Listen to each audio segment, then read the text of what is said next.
Welcome. This is one of my first drives with FSD 10.69.2.4, which was a bug fix on top of the .2 from before. Right now there's 69.3 going around. I don't have it yet, but it's kind of early days. So hopefully I'll be able to test that soon. But here we go. We're in beautiful Coquitlam, but rainy British Columbia, Canada.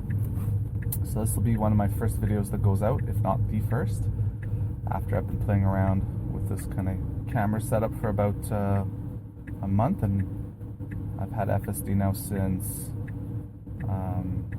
that 69.2.3, and so this is sort of my first update after that. You guys wouldn't want to see the videos I recorded before. I didn't have the camera very centered and played around with this Insta360 unit and was using the 360 mostly, but the video quality on that's not as good as this 1-inch sensor, so I think I'm going to go with that.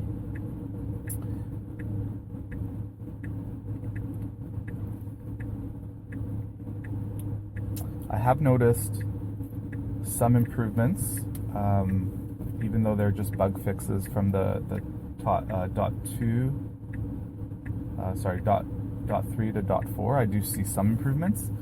I think mostly around smoothness, but also certain situations that it didn't handle so well. Now it is handling it okay. So this it's always done quite well, even though it's not the easiest of turns.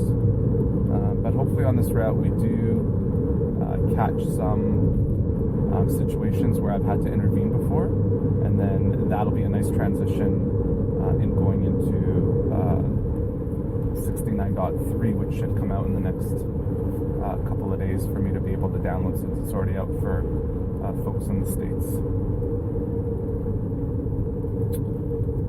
A lot of different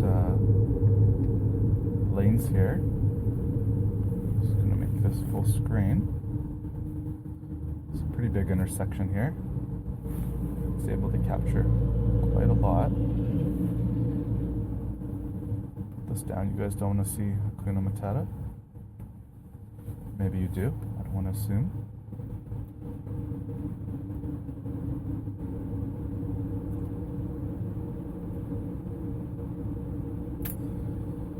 I watched Dave Lee's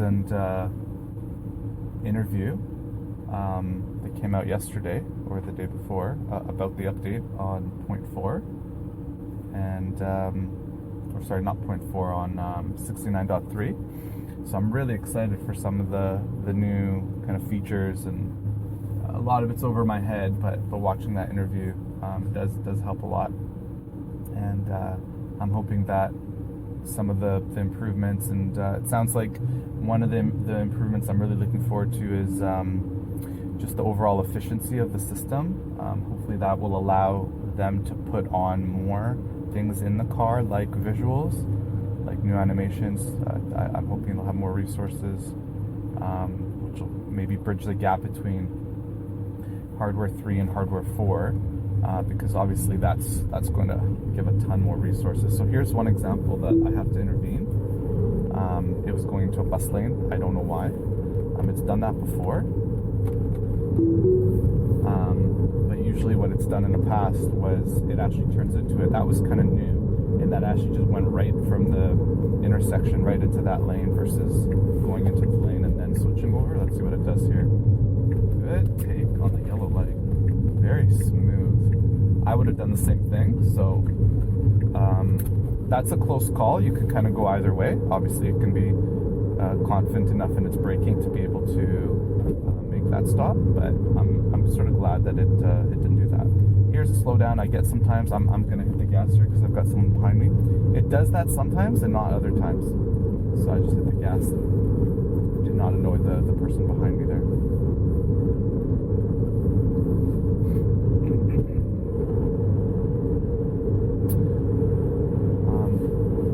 I'll use this route. This is I take my daughter to daycare every day, and so this will be a good route to use as a comparison on some of these issues, because there are certain situations, even though it's a short drive, where we do include some interventions here and there, and where I do send the data. There's some on the way there, some on the way back, so you might hear my daughter here and there on the way to daycare, but on the way back there aren't really as many interventions, but this will still be a good comparison.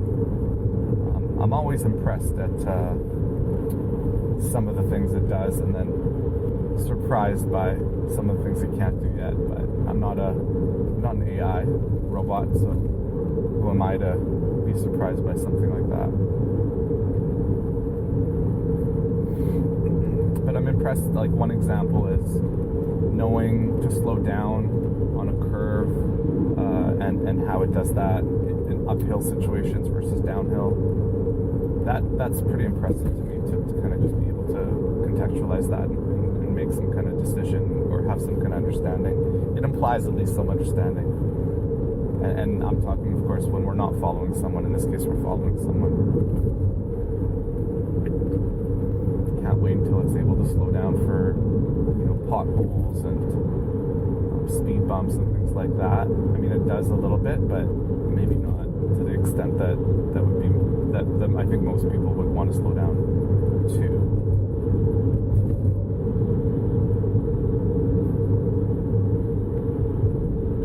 But if they have to prioritize, maintaining resources so that what we see on screen is not as pretty, but it allows in the back end more resources to make the right calls, I'd much prefer them do that over just making animation improvements, like things like the occupancy network. Obviously, in the back end, the car's seeing different things than what it's displaying for us, so I'm not too concerned with what we see. So we were in Port Coquitlam, British Columbia. Now we're in Coquitlam, which is about a 20-minute drive from Vancouver, BC, which is kind of more of our big center. So we've got a parked mail truck, and so now it's showing up on the screen, and it did avoid it quite nicely with time. I also love how it just knows to turn the wipers on. Cannot turn off when autopilot is active. I love all those little things that it does, which obviously makes sense why you'd want it to take over that. But just the fact that it can do that is amazing to me.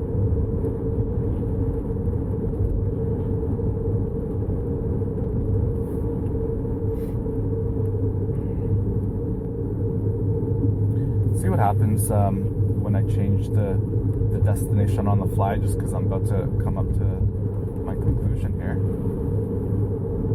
Let's see. Let's go to Schoolhouse and Regan.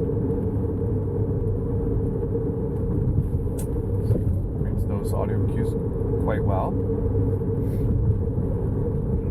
This is close to where we'll be stopping the video anyways.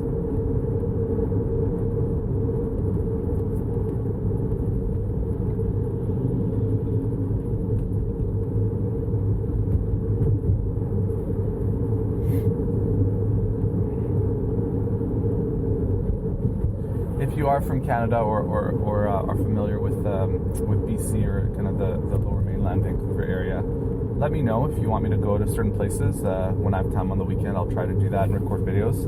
If you have certain kind of situations that you want to kind of compare, if you are from this area, I'm happy to compare vehicles. I'm quite curious how if there's differences between like a Model 3 versus a Model Y versus an X, an S.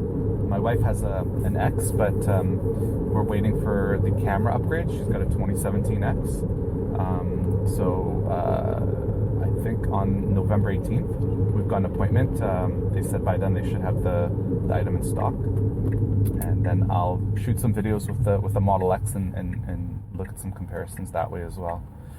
One thing I don't like on these turns It does signal a little bit late for my liking. No one's ever honked at me, but for me, I'd like it to be maybe a half a block before, and it's kind of doing it basically at the very end. But anyways, I'm gonna end here. Thanks you guys for your attention, and see you on the next one.